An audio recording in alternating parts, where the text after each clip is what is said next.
And and actually you could just do it almost by, sort of like almost measure your time like a budget. Okay, well, I'm spending all my time doing this. This must be what I love. Yes. And I'm fitting in everything else, just like, okay, you get the dishes done because you have to do it. But, cooking is the fun part of it.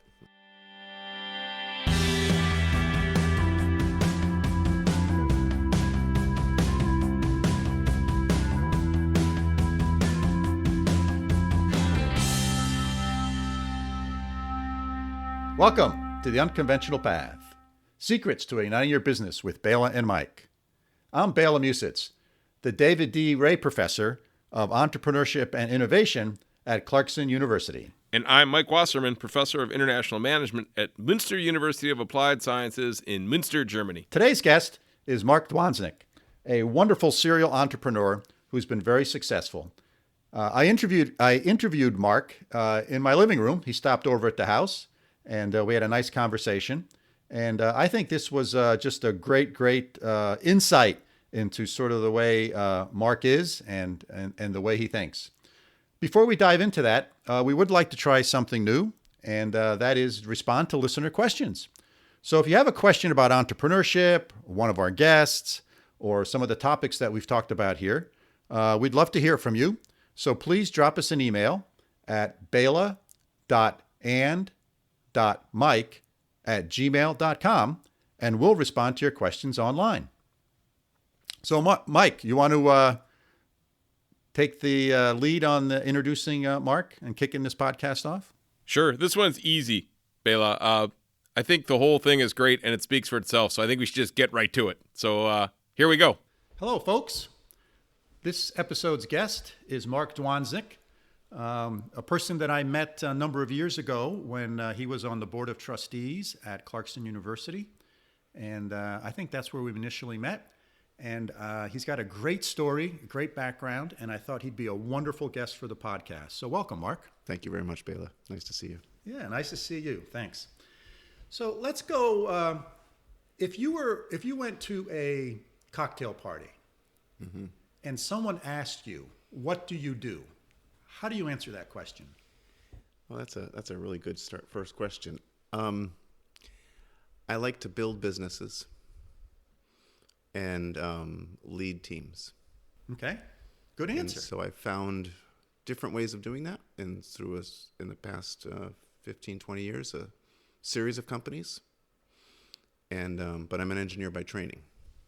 So it's funny, I saw filed our taxes recently, and our accountant put at the bottom occupation to put engineer, and I thought that was like, well, I haven't been an engineer for a long time. Yes. But so I like to build companies and lead teams. Okay, great. So let's go back to the early days. You grew up where? I actually was born in upstate New York, in Utica, New York, but grew up in the Boston area, Metro Boston, Marlboro, 495 area. So high school was sort of in the Boston area? Yeah, public high school, and then I went to Tufts undergraduate, and then worked. Got my double E degree, electrical engineering, and then worked for on and off while I was finishing a master's at MIT.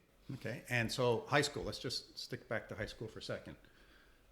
Actively involved in stuff, a quiet nerd in the corner, or what does it say in your yearbook? Actively involved, student council president, always involved in all sorts of student leadership things, the student representative on the school committee, everything from homecoming king to yes. Just being active.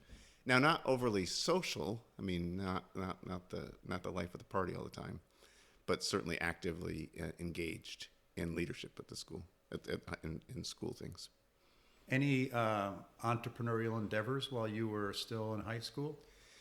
No, nothing. Well, actually, we started things under not entrepreneurial in the sense of businesses, but we started something. We actually started something called Student Government Day, where we actually took over the city hall for a day as a bunch of high school students, and we elected people amongst us, and that became an annual thing.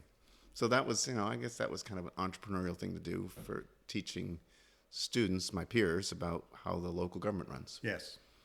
So was that pretty novel? around there? Yeah, I didn't create it, but I was part of the first, group of people who were involved in it, and then I carried it through. Oh, wow. So yeah, that was, I guess, those kind of entrepreneurial things, Oh, absolutely. pushing that, and being vocal on things like this school committee as a student representative, things like that. Yeah, I mean, if you think about it, everything we have in the world is a result of someone willing to try something new. Absolutely, right. Mm-hmm. You never try anything new, you make no progress. That's right. That's right. So entrepreneurship, at least in my mind, takes a broad definition. It's not just about building a business.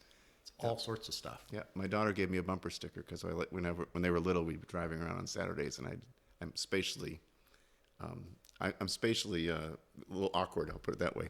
We'd always get lost, and but she gave me a bumper sticker and said, I'm not lost. I'm exploring. So I do a lot of exploration and find new things to do. Yeah, excellent. Yeah. So after high school, you said you went to Tufts? Went to Tufts undergraduate, engineering. Tufts is a great school at that time. It still is a great school, but great liberal arts education to complement the engineering. That's where I learned to communicate, learned to write. Had a decent engineering education as well. They were doing the things at the time like the Reach toothbrush, if you remember that. That's the curved toothbrush that was, because they had Tufts had a dental school and a medical school, so it was early in those kind of merging of engineering and medical and biomedical devices. Oh, wow. Yeah. Wow. And then after Tufts, what happened? So I went to work at a place called Draper Lab. Oh, yeah. Which is in Cambridge. Sure, I'm very familiar with Draper Labs. And sort of just a I didn't know that about you. Regular engineering job. Worked on things called fault-tolerant computers. These are computers that were built to be redundant. So if something failed, they would fix themselves. Or 3 processors and one failed, the 2 others would pick up the slack. But then Draper's, if you're familiar with it, it's actually a not-for-profit company. So it's a spin out of. It was part of MIT during the Apollo era and became an independent lab during the Vietnam era. And so Draper has this great ability to actually reinvest what we would consider profits back into R&D. So I started doing lots of independent little R&D projects. And those were pretty entrepreneurial, obviously within a big company, 2,000 employees, defense contract mostly, but created things like I built a neural network computer for some interesting device. This is before neural networks. Well, this was like the second phase of neural networks being interesting. Right now, they're in their 4th. Yes. But I would propose projects internally, and get them funded with an internal budget, and run a small team to build these really interesting new computer architectures. Wow. And it was all signal processing related. So in the middle of all that, I also did a master's at MIT in Aero. So I got my master's in aeronautical engineering. So you're working full time at Draper? Actually, a little different. I convinced. So I had some other opportunities when I graduated from college, including Bell Labs and places that said, "Hey, we'll pay for you to go to school full time." So I convinced Draper that's what they should do as a program, and then I convinced them that I should be the first person to do it.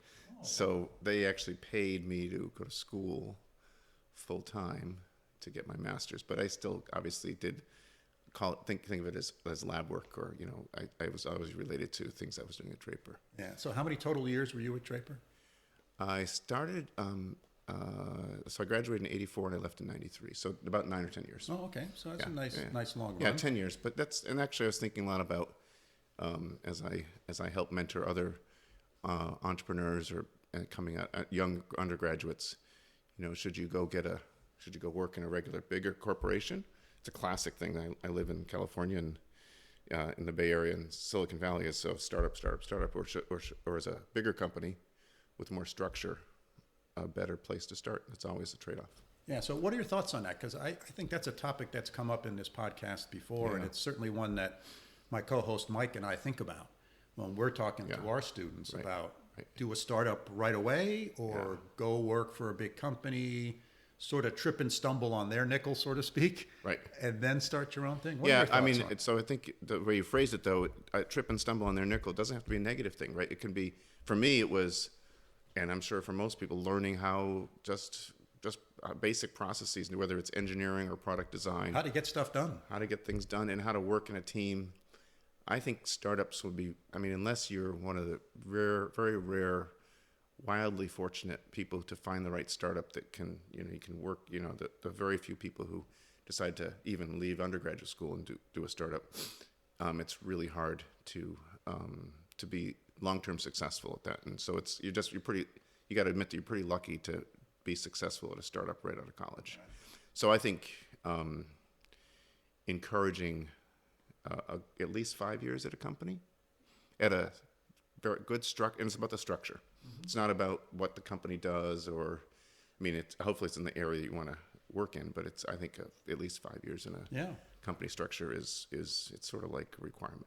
Yeah, I worked at GE Research when I got out of grad school, and I learned when I got out of grad school, I didn't know how to do anything except solve differential equations. Exactly, right. And at GE, I really learned how to get stuff done, how to build stuff, how to work in a team, as you said. Right. The challenge, or the part you need to be careful about a little bit, is making sure that you don't set up your lifestyle as such that you're now dependent upon this compensation that comes oftentimes with working with a big company. And you get those handcuffs and you become a prisoner. Right. Because when you're graduating from college, you're used to living pretty meagerly, which works perfect for a startup. Yep. You go work for a big company for 5 years, and next thing you know, you got a fancy car and a big house and a big payment, and all of a sudden you're trapped. Right. So you got to balance that. Yep. So that's what I did is I actually went out. So after 10 years of working, I decided to make a change, and thought I wanted to teach, because I had been mentoring younger students in the undergraduate and master's level out of the local schools in Boston, and we do through Draper Lab, and I was really enjoying working with students. So I said, I think I want to teach. I actually used the neural network computer that I built and took it on a road show of sorts, and got myself into Stanford, and to the when they were doing early days of learning algorithms and adaptive learning. And so I was 9 years out of school, sort of 9 years older than all the other new graduate students, and Stanford, I got the opportunity to go to Stanford to do a PhD. Wow. And moved out. It was a really big change to go from East Coast, Cambridge, Massachusetts, to West Coast, Stanford, Palo Alto area. And it was a major change. Let's start over. It was making that change was a much bigger change than I imagined it would be. From what perspectives? So I knew it was going to be hard to go, quote, back to school, but I thought I had enough discipline. But the social integration was just way different. So I remember taking my office mate from Stanford home home for dinner one night, and he thought, "Oh, this is cool. Your parents aren't home," and I was like, "No, this is my house." And so no sense of, "Oh, this is just a different social." There were different levels of expectations. So it wasn't lonely. It was just there wasn't a level of camaraderie that the other 19-year-olds who were just out of whizzes at their previous institution were coming to Stanford for the first time to a graduate degree. You're 10 years older than everyone else, and there's a big difference between 19 and 29. Absolutely, right. So, not just, I had owned a condo in Cambridge, for instance, still owned that, right, was a landlord of that, right, but, even like, "Oh, are these your dishes too?" It's like, yeah, this is my home. And so they had no concept of that. Yeah. So that was really hard. I also, so I did all my classes and started teaching as part of my PhD. And I love the intellectual work, but I really liked the work I did at MIT on my master's thesis was really interesting. And at Stanford, it was much more about doing a startup. And now, what's the time horizon here? So I went to Stanford in 93 to 90. So and I've been out there ever since. Yes. And so I got sort of because I was older and I could see what I wanted to do, and I really came back to school so I could teach. And that wasn't the emphasis as much at Stanford, whereas MIT was very intellectually rigorous.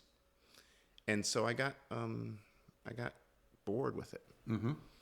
And classic Silicon Valley story, I knew this idea called voice over IP, that putting voice on the internet was going to be something, and I was signal processing by my skills were in signal processing. Yes. So I started working on started doing consulting out of the garage, literally, because that was a place to work. Out of your condo? No, out of my garage in so my condo was in Cambridge. Oh, I'm sorry. So the house. The garage in California. And I remember asking someone, where should I put, I need an office. And they're like, well, why don't you just do it in the garage? And I was like, oh, right, duh. I guess I forgot where I was. But it was really just make ends meet. It was just purely it was starting a business purely because I had to make some money. Now, I still was doing Stanford, but this little garage consulting signal processing shop grew. And all of a sudden, we're building telephones and voice over IP telephones, and we're building small PBXs, and I grew it from there. Yeah, and so it's interesting that in sort of east of the Mississippi, the garage is a place to keep your car. Exactly right. On the West Coast, garages are not for cars. We actually can't put a car in our garage. Right. It's for starting your businesses. Right. Or just holding stuff. But here, it's a necessity in the East Coast because you don't want your car. Right. But you can leave your car outside in the driveway all winter. It doesn't matter in California. Yeah. Interesting cultural differences there. So eventually, I'm sorry. Go ahead. Go ahead. So that morphs into a business. So that morphed into. So I had one summer. I had 7 people working in the garage, and we had a small, tiny house that we were renting, 800 square feet, 1 bathroom. The novelty wore off pretty quickly. Yes. We moved, obviously, the operate, but we used to have our meetings, including with customers, at our picnic table, right? Just really kind of fun outside. It was a classic way to build a business. Migrated to downtown Mountain View, grew it, started getting major contracts, went from more service work, which was a classic challenge of, is that service companies are completely different than product companies. So consulting work, time and materials, if you will, or fixed price contracts for writing software or building hardware. We were building hardware at the time too, and we have some product ideas. And at the same time, I had one of the students in my classes at Stanford, sitting in the front row, always very attentive. I used to hire them to come work in the summer.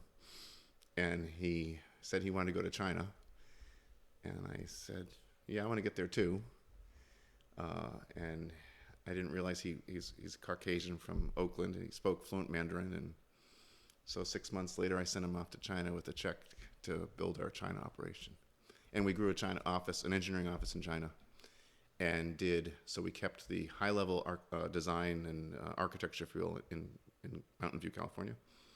Low level, meaning hardware and software implementation, design, testing, and prototyping in China. And then we outsourced contract manufacturing in southern China. So I'm going to go back to the very first question I asked you. If you had to explain the product and service of this company to somebody you just met at a cocktail party, how would you explain that first company? Yes. We built telephones. We built telephones for the internet generation, for the internet technology, telephones and devices, including all sorts of devices for telecom using IP, meaning internet protocol, or basically internet connectivity. Yes. So the idea, instead of a RJ11 cable, which plugs into the telephone wall, as an RJ45, and one of our devices we called the 1145. It actually adapted an analog RJ11 cable to a Ethernet RJ45 cable, right? And it was based, now they call those ATAs, but they're basically let you plug an analog phone into the internet. Yep. And this business grows to sort of what size? So we were probably doing just $2 or $3 million a year. Mm-hmm. But we had a couple of big purchase order contracts from pretty major telecom providers. So you're selling this to other telecom providers who are then selling to the end customer? Yeah, so we didn't have our name on any of these. Our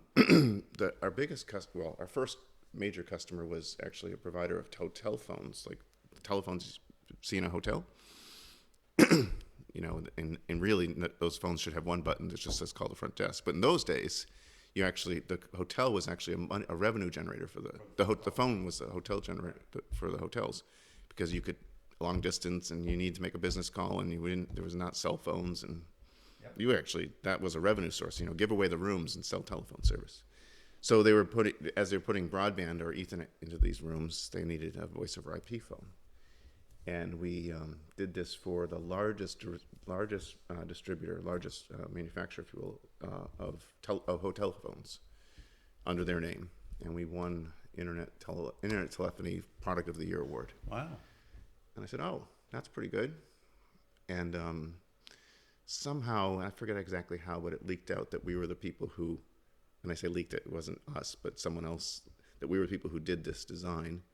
So the number 2 provider of phones and hotels called us, and then the number 3, and all of a sudden we were in that space. So the breakthrough product was we designed this small PBX, a tiny little, it's a switch that lets you connect this was for a hotel, connect 100 different rooms and use only 4 or 5 outside lines. And now call forwarding, routing, this was all stuff that you had to do it mechanical or electromechanically before. And this was for about 100 room hotel size, that kind of nature. And the lowest cost option in the market was like $12,000 for this device, and we were able to do it with open source software and some pretty inexpensive FPGAs for about $150, FOB out of Hong Kong. Mm-hmm. And I said, wow, that's a pretty good little product. That's a nice margin. And I realized, so I started figuring out how to price it. I said, oh, okay, we'll price it at $5,000, half the price. Yes. And people couldn't believe we were making that cheaply. They were like, it can't be $5,000. And I mean, the thing I like to help people, because now we all assume all these functions are built in. One of our customers said, but that doesn't include the voicemail, does it? And I said, oh no, voicemail's extra, which was, and I pulled out a USB stick. Those were brand new at the time, right? Yes. Oh yeah, voicemail is this option. That's $2,000, right? And this, because you could just make it up. Yeah. So one of we were doing a couple of major companies we're shipping products to. This was going to be under our name, but I realized scaling the company to the next step was going to be different than just doing product design work or white label design. And we still own the IP in those, but getting it out to the market is a different business completely. So one of our largest customers for this little PBX said, hey, they realized how much money we were going to be making off of them, and it was what I wanted to do at the time, so we actually sold the whole company to them. Okay. So we did an exit by not wanting to scale to the next level. Yes. And it was rewarding for everybody. And how big a business was it when this acquisition? About $4 or $5 million of revenue. Okay. And it was, but the company that bought us was actually the world's largest provider of broadband services to the hotel industry, because they figure, okay, now we'll also own the devices. Right. Classic service company versus a product company, and everybody. You hear that's an awkward cultural mix from a business point of view. Yeah, it just did not work out. I mean, it worked out financially for everyone, but it was not a good fit for service companies think differently than product companies. So when you went to Stanford, you sort of went there, I want to get my PhD, I want to go teach. Yep. And you end up starting and running this business. Yep. What was there a moment in time where you said, this is what I want to do, I do want to start a business, or did it just sort of happen? No. Was it a conscious decision or unconscious? So I started the business because I needed to make ends meet. So it's financial requirement. Need to figure out how I can leverage talents. So I'm not going to make a lot of money being a resident or a teaching assistant, right? Raising a family and doing what I want to do. So it was a necessity to grow a consulting business, and I had been working for 10 years, so I knew how to build a reasonable size, to make sure I had a good, just family had an income. Yes. Yeah. So when you're at Stanford during this period of time, you're married, Yep. children? So, newly married with kids on the way, and yes. Okay. So all of a sudden, got a family of 4 at home, and being a teaching assistant, it's not going to cut it. Yes. You have additional responsibilities that help motivate you. Absolutely. That's a talk about not. It's sort of like Cortez burning the ships, but it's you don't realize you burned your own ships when you have to do that, right?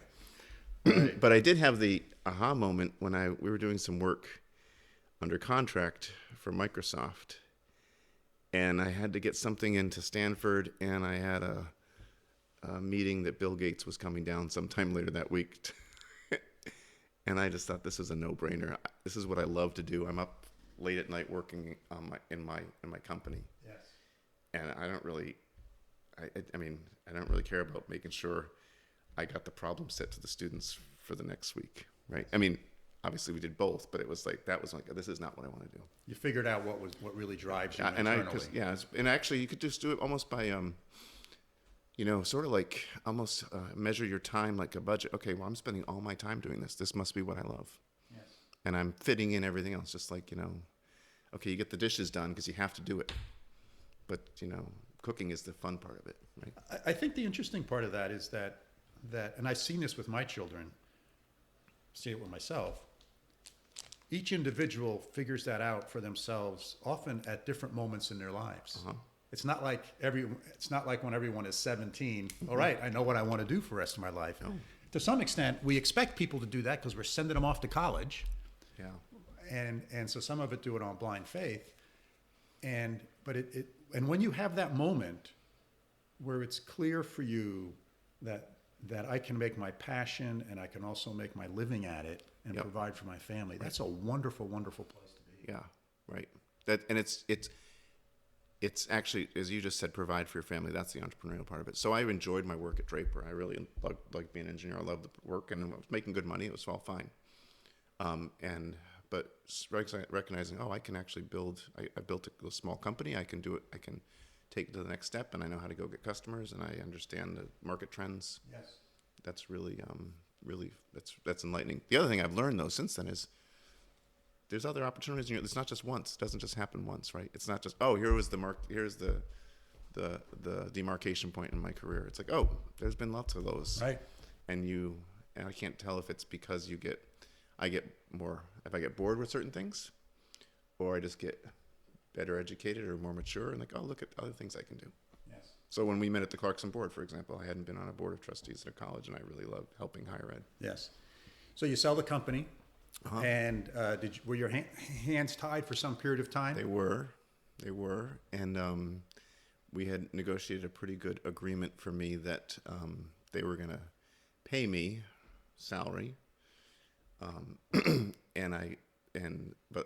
they had to give. It was a good severance package if they decided to terminate me, but I got so bored that I actually quit after a while, and so gave up a severance package. Said, this is what I can't do. Yeah, you're not the first person I've heard that from. Yeah, I actually stuck with it for a while, and then finally we had a meeting of the executive team at this company that purchased us, and I said, guys, I gotta go. This is not. And they all put in their $10. I said, okay, Bill won the bet. We had a pool going of when you would be leaving. So decided to. In the middle of that though was doing other things, and just so I could tell I was getting just like I was at Stanford. I was like, I get distracted with other things. Yeah. So what happened next? Where'd your journey go? 2 things happened next. One is when I sold the company, I really took some time off, and my wife's family has a place in the Adirondacks, beautiful Adirondack camp on a middle of near Saranac Lake, Paul Smith's gorgeous house. We call them camps. No road access, so you got to take a boat. Mm-hmm. And beautiful place to spend a summer. I didn't leave the lake all summer, but after 3 months, I realized. I can't really do email here because there's just a dial-up modem, and I still am working, and I'm still on the payroll. Yes. So I actually convinced some of my friends in Silicon Valley that I didn't really understand this TCP/IP stuff and internet, and asked him to come out and help me build a network for the lake so I could get access to the internet and email when I was at camp. And sort of my Tom Sawyer approach of, hey, do you know anything about painting a picket fence? And for 2 or 3 years in a row, for a week or so, a bunch of my friends would come out and they'd bring suitcases of supplies from Fry's Electronics, and we would cook and have a fun time to build this network. So that's one thing I did, and we built the network for the lake, and I became a very popular guy at the cocktail parties. I also became the least popular guy when things aren't going well, but all of a sudden we provided internet to people who didn't have access to it in the summer. Wow. And this is wired or wireless? This was wireless. So our place was, and we had a combination of different types of radios and frequencies, and I knew about that stuff from my signal processing background, how to mesh these things together. But so I was like 4 miles, 6 hops from the beginning of the network, and everybody else, I was at the end of the network, right? So I wasn't going to give it to anyone behind me anyway, but yes. I had to connect everyone else first. So that was interesting, and I said, wow, people are willing to pay for this, and people started telling me, this changed my life for our summer because I don't have to go back to Chicago for a meeting, or a presentation. Now this is still early days; we're getting 1 megabit, but it's still better than a dial-up modem. Yes. And I said maybe there's something here, and we built a network, and I built a little company around it. It wasn't meant to be profitable. It was just to make sure I could get internet service and provide it to my neighbors. I also started charging people on a per byte basis, and that's the idea of now we're used to the overage charges, and it was like, oh, it's only a penny a megabyte, and they were like, oh, that's nothing. So an email cost you 4 cents. Yeah. Oh, that's easy. But then when they want to watch a movie, all of a sudden it's $10 to do a gigabyte. Yes. Right? So it was actually a pretty interesting way to monetize it. Again, it wasn't on scale of anything. It was 30 or 40 houses, but it was more interesting. And again, it was so I did that, and then same time back in California, I had been helping this other company who was doing this. The idea of merging. We're getting into the conference call space. This was, you've been on conference calls and PIN codes and how ridiculous they are, and how it's really impossible to make. It's still not very compared to how the rest of the world has progressed. Right. It still seems not very much changed from 20 years ago. Right. So this company had an idea. This startup had an idea of, what if we could call everyone who's going to be on the conference call ahead of time, like just 3 minutes ahead of time, and blast out sort of like the joke of the day, but here's the conference call number of the day, and leave them a voicemail. Here's your dial-in number, and here's your PIN code. And after I spent some time, I said, well, why not just press 1 to join? And they hadn't put that together, and so we actually built a company around that. And I was just helping them. I was just actually hanging out, not getting paid. It was interesting. It was fun work. And they asked me to step up and be the CEO, and we had an angel investor, and we grew it into a little company called Velo. And it was the conference that calls you. The idea is you go to Outlook, set up a meeting, everybody's phone rings when the conference starts, and you press 1 to join. One simple number to call. You didn't have to remember any number, just because it was like, okay, Bailey, when you dialed that number, it's like, oh, Bailey's supposed to be in this conference call. If I dialed the number and I was supposed to be somewhere else, put me in a different conference room. Yes. It won all sorts of great Silicon Valley, accolades. Best, one of the headlines said, cell phone rings in a crowded auditorium, boos, 50 cell phone rings, hooray! Because I did a live conference call at a demo, and so it turns out though, no one's willing to pay for that. It's I heard on one of your earlier podcasts. Oh, great idea! I love it. And getting to monetize that. Conference calls are, they're at the free. time, now they're free. At the time they were, 2 cents a minute, yes. And now then they got down to, and then our costs were basically free. It was 0.7 cents a minute but we couldn't, getting to that to scale. So I didn't learn the lesson, and when we closed that company, we restarted it with the same IP and tried to do it again, because this thing called the iPhone came out. Yes. And so we built it for the iPhone. and same thing. As an app, basically? It was an app with still had to have a back-end server. So we put our server, this was early days of Amazon Cloud, we put it in AWS. So no more special hardware, just cloud mixing. It was a great piece of technology, easy to use. I mean, really, you could set up a group call just like you do a group text now. And so I used it all the time for family calls. Hey, let's just have a family call. Yes. There's phone rings. And especially if you want to just coordinate who's picking up what, simple one button and 4 people's phone ring. Really great. Couldn't make it into a business. And now since then there's been Uber conference. There's also, I mean, every couple of years someone comes out with, I've got this great new thing, and still it's a difficult business case. Yes. Because those conference call companies make money on, 5-year commitments with Wells Fargo Bank. So it's, billions of minutes at low cost. Yes. And it's hard for a small company to break into that. Yeah. But I didn't learn my lesson the first time I tried to do it again. And so both, big success from a technology point of view, but I'm not a financial success. Yes. Yes. And what happens after that? So, because the story's not over, I don't think. So I'm at our summer house in my wife's family's summer house, and people hear about this guy who built this internet on the lake in the Adirondacks. And at the same time, I was just in the right place at the right time.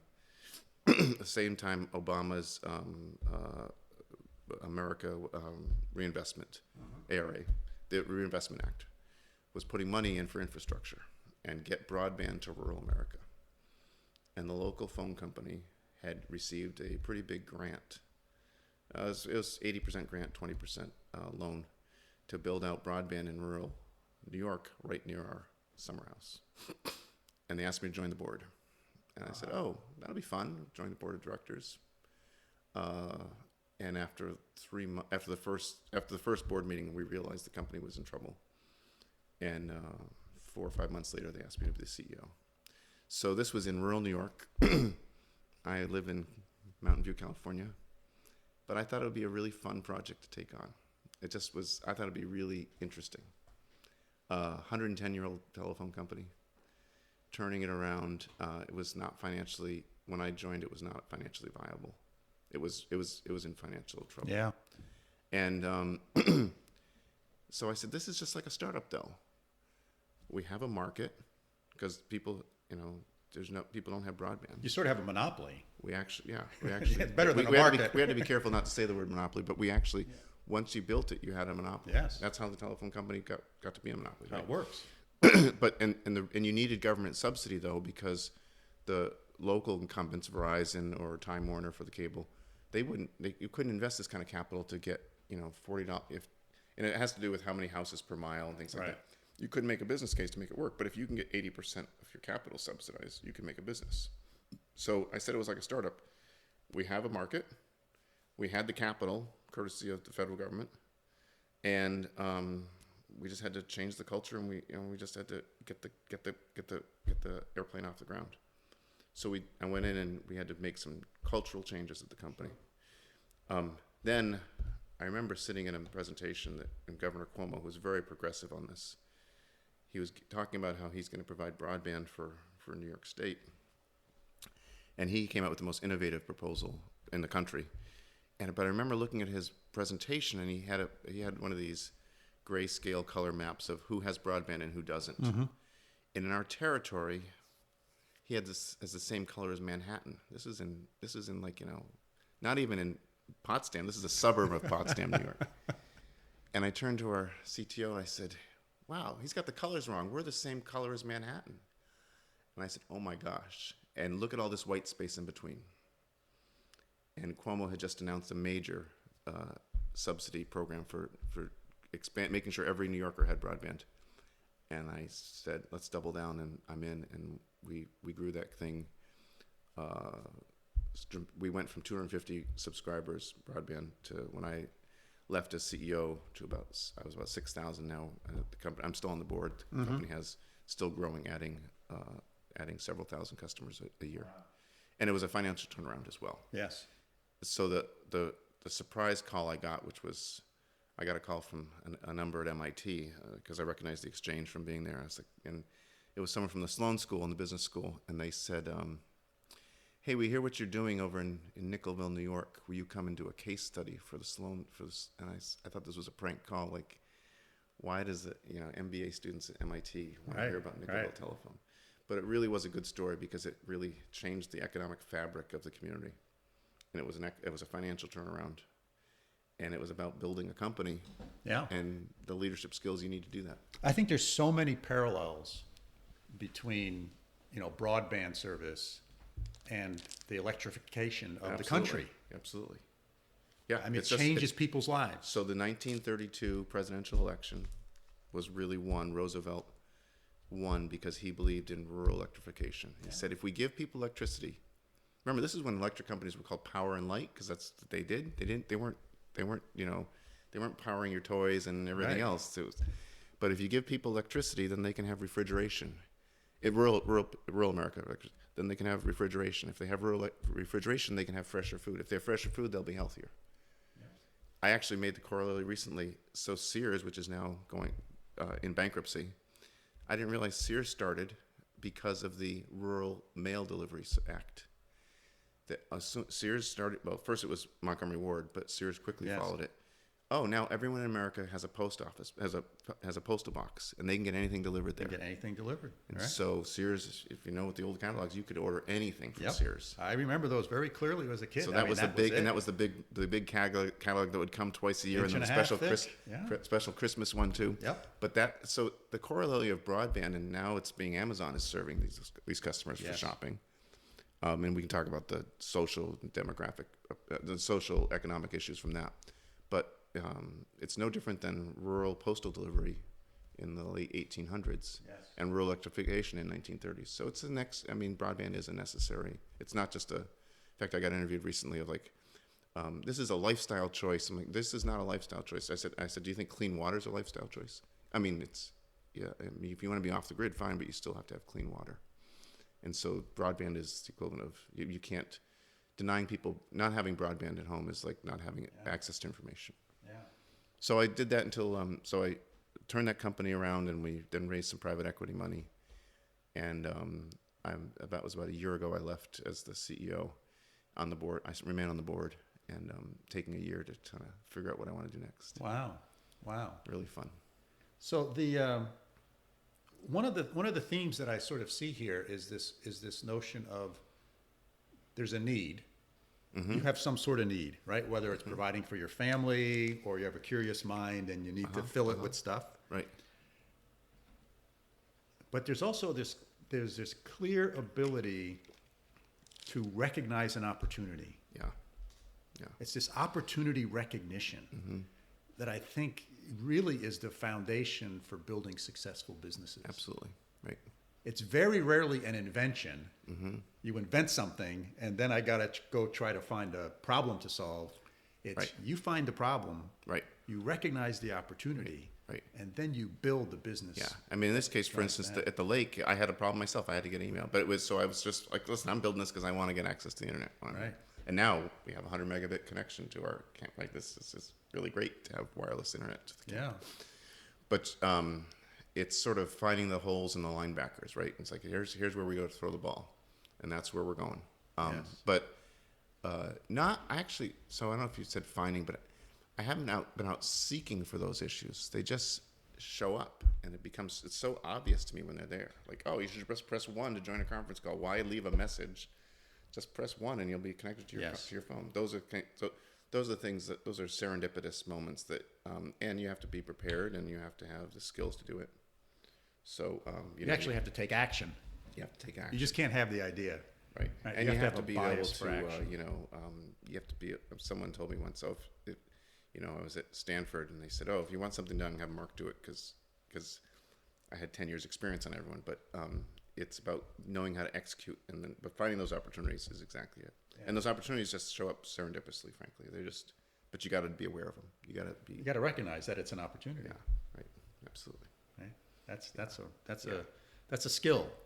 Yeah. It's a gene that got turned on when you were born. It's actually observation, right? It's being observant. Mm-hmm. Someone told me once that I'm not a micromanager, but I'm a micro observer. Mm-hmm. So yeah. So you're looking around. I'm taking a year. Who knows what's going to happen? I'm taking a year and enjoying.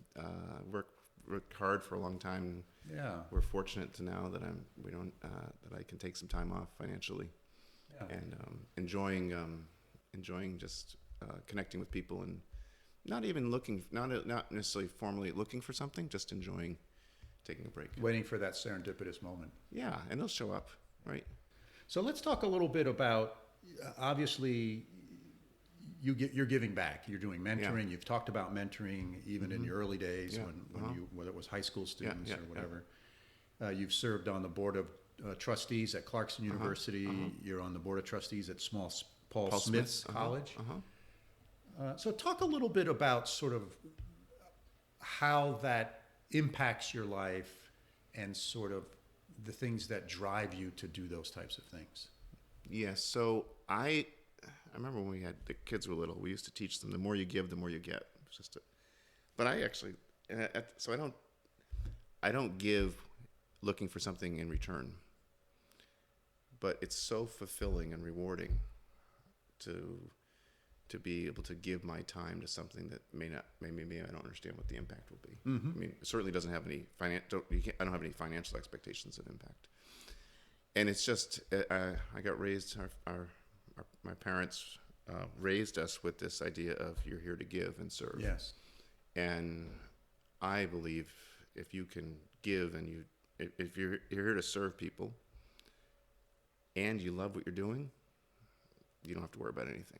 Mm-hmm. That things will just happen. Now, you also have to, as you said, you have to find those serendipitous opportunities and whether it's exploit them or be assertive into them, but you got to capitalize on them. Yes. Either capitalize with a little c or capital as in capitalism. Then you will be a successful entrepreneur. Yeah. There's other ingredients like you got to have tenacity and you can't give up, and you got to have a state of mind that lets you do these things. But it's more about, I find it just the reward is giving, and if I can help, that's just tremendous. Yeah. As somebody once pointed out to me early in my career, they said, Bela, you got to make significant deposits before you can make a withdrawal. Absolutely. Yeah. And that was good advice. Yeah. And it's interesting because because of the things I've done, I often get people who call me up who have just retired or semi-retired, and they say, I'd like to go work with a company and mentor a company. And I'd say, great. And then, the second sentence I hear is, well, I need this compensation and I need these many stock options. Right. And it doesn't work that way. Yeah, no. This is relationship based. Absolutely. And a relationship is based upon you making contributions or deposits. Yeah. Right. And Absolutely. Then other things will happen. Yeah. No, in fact, this, it's a funny story if we have time. So when I was helping this conference call, before it was a conference call, it was just to leave a voicemail. Yes. I was helping them, and the lead angel investor called me up. He said, listen, he called me up on a Saturday, and I didn't even know I had my phone number. He said, I just want to know, what's our severance package with you? And I was like, severance package? I'm not even getting paid. Like, what are you talking about? And I said, gee, I'm really sorry. I didn't realize I must be disappointing you. Right. Did we take this in the wrong direction? And he said, no. I need to clean up a couple other people, and I want to offer them the same package that you have. I said, I'm not even an employee. So you can offer that package easy. He thought so. The fact I was helping them for 3 to 6 months I didn't have any expectation. Yes. And I recently had a job opportunity come up, and I said, no, not interested in doing anything right now. But it was an area that I had some expertise in. And it was in rural broadband. And I said, I'm happy to come visit you and just tell you what I know. And I said, I'm not looking for a consulting job. And they didn't believe me. They thought for sure there was a catch. A catch. I'm like, no, seriously. I mean, if you pay for my plane, but if you don't want to, I'll still come out and see you. Yeah. So it's, and that, and if you do that authentically, I mean, that can't be a shtick. It's got to be absolutely from the heart. You got to do it because you love it. Yeah. That's it. Because people can see through that. But there's no shtick. It's just do it. So besides loving it and getting a tremendous amount of internal satisfaction out of being on these boards of trustees of colleges and universities and mentoring folks, is there another great thing that has given you back, other than that sort of satisfaction? Well, part of it is I learn a ton from everybody. Yeah, so let's talk about that. So I get to meet all sorts of people that are not normally in your circle. That certainly wouldn't be in my circle in Silicon Valley. It wouldn't be in my circle in technology, in engineering. Yes. What do you mean my circle in businesses, right? It's just and I learn from them. I think it's fascinating to learn from people. Just not intentionally, not like I'm going to not to hear their story, but just by doing that, I learn a ton. Yeah, I think that's interesting because lots of times the people that are within our own circle, we all have very similar life experiences. So in many ways, you doing things like this that bring you into different circles is really important because you learn so much in that, observing that diversity in life experience. Absolutely, yeah. And the way other people think about problems and the way they approaches. Yep. Right. And I think that's a great takeaway from getting yourself involved in these other things that are sort of outside your normal circle. And the other part that I get out of it is when I see, sort of why I wanted to start teaching, is when I see if I'm mentoring or helping a board or helping do something, and I see that they get it and now can do something on their own, or it's something I've sort of taught them, or mostly role model, not even here's the way to do this. It's just, and it happens a lot, certainly with boards and committees. Like, here's how we're going to do this, and it's like, and so when it's very rewarding, as you know from teaching, when you can teach someone how to do something, and not doing it in a formal structure. Here we're meeting on Monday, Wednesday, and Friday at 10 a.m. It's by role modeling it. That's really, and you see individuals, or you see companies, or you see nonprofits excel. It's really fun. Do you think you still might like to teach at some point?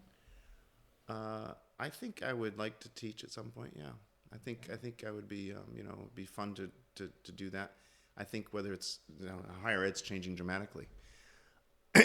I don't think there's going to be a lot of roles for.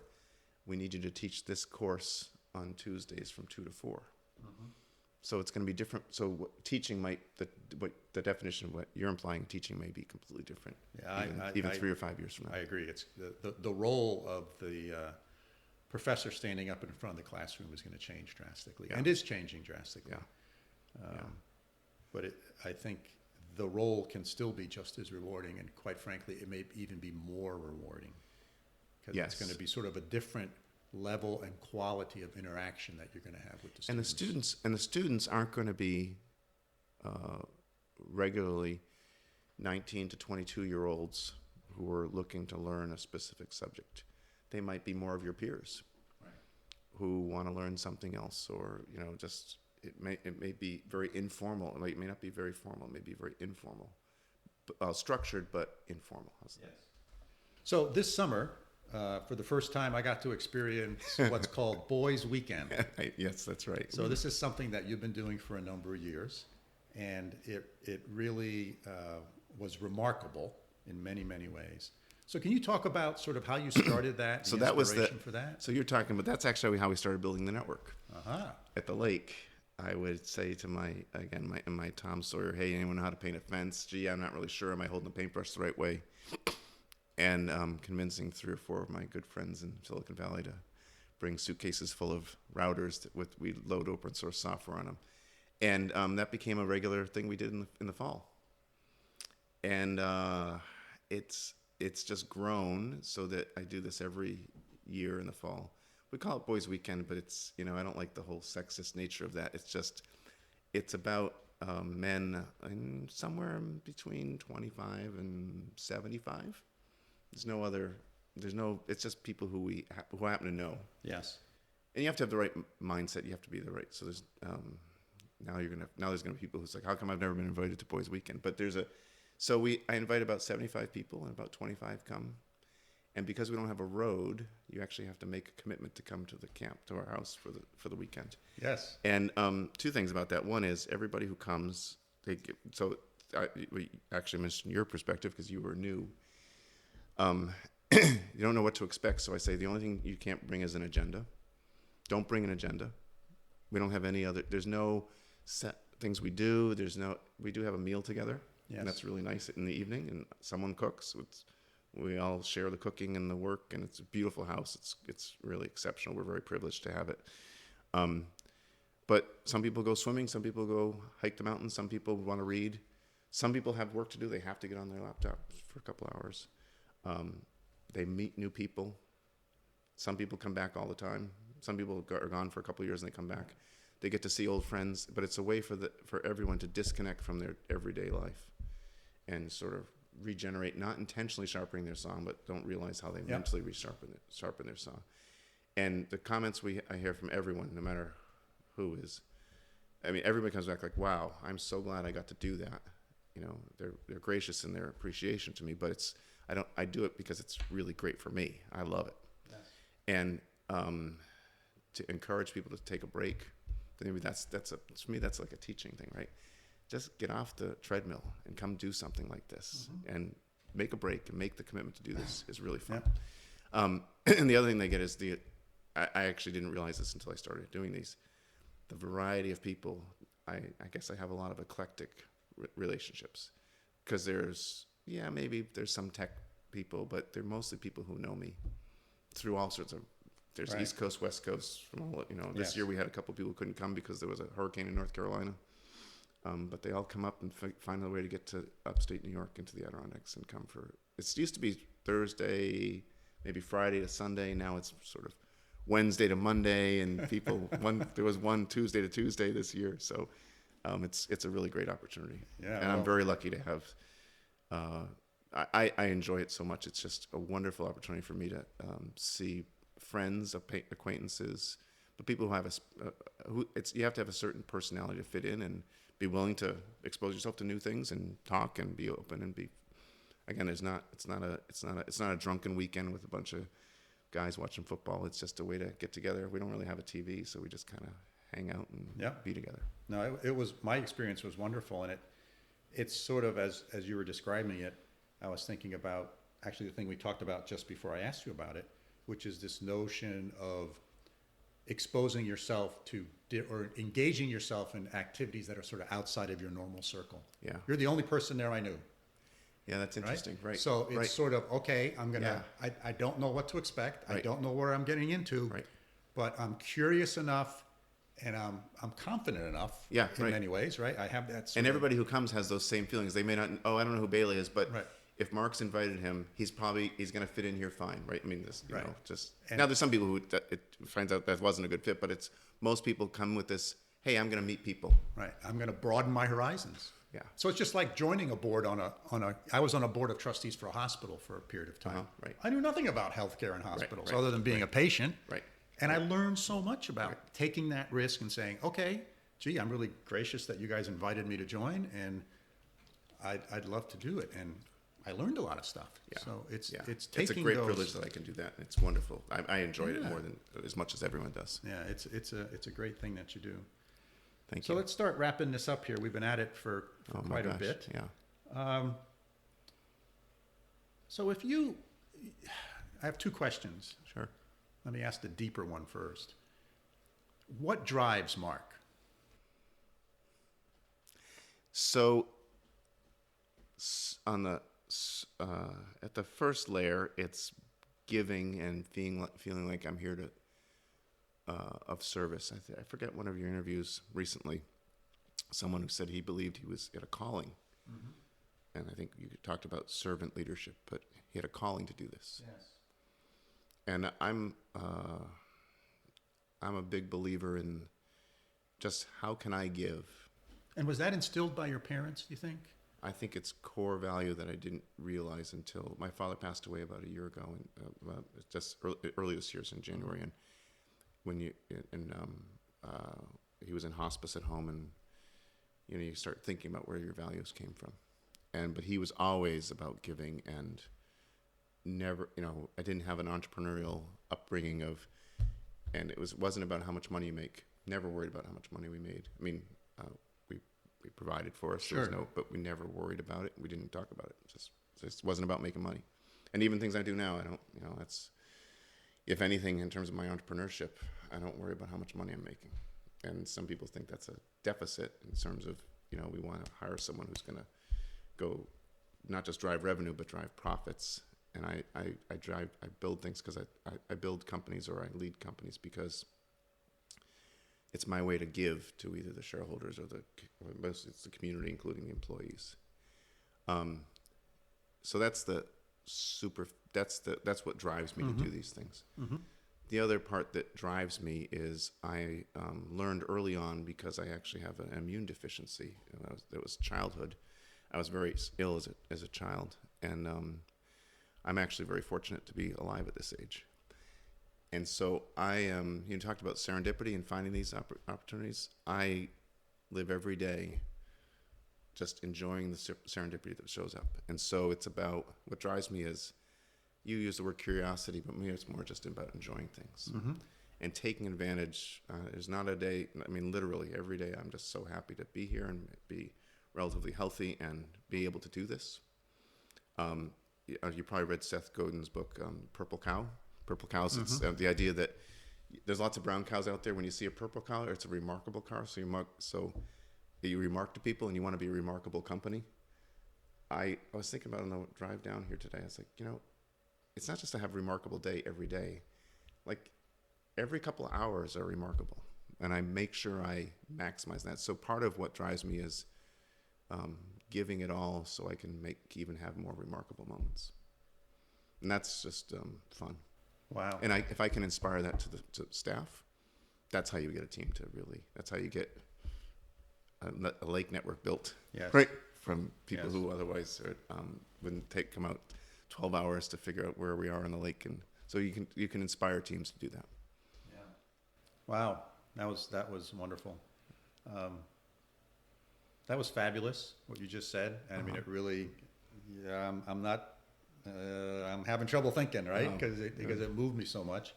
I think it's a wonderful time to end this podcast. Great way to end it. Thank you very much, Mark, for taking the time to do this and sharing your insights and your thoughts. Bela, thank you for doing this. And it's important work what you're doing here. And so thank you for taking the time and effort to do these. Thanks. Great. Thanks a lot. And having that conversation. One of the great things that I've experienced in us doing this podcast is getting to know our guest a little bit better. And I sort of knew Mark from some interactions that we had, but that hour I spent with him was just really fascinating to me to really understand Mark a little bit better. So what was your sort of big takeaway from that conversation with Mark?